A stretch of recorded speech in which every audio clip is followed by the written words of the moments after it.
You seen people where they haven't used the auction process, they've tried to sell it on their own, maybe before the phone call or something, Mhm.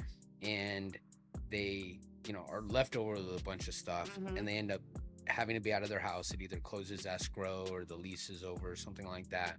Have you seen where they actually take the items left over, put them into storage, pay storage for a long period of time to then just eventually call you and be like, man, I wish I'd have called you at the beginning?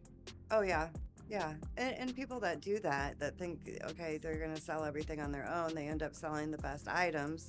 They're stuck with things that aren't as desirable. And I mean, if we would have had everything in the auction, everything would have sold because the more desirable items are going to sell the less desirable items. That's how you sell 95% of your stuff. So if you think you're going to just, oh, I'm going to sell the big things and then let somebody else deal with the rest, it's just not going to work very well.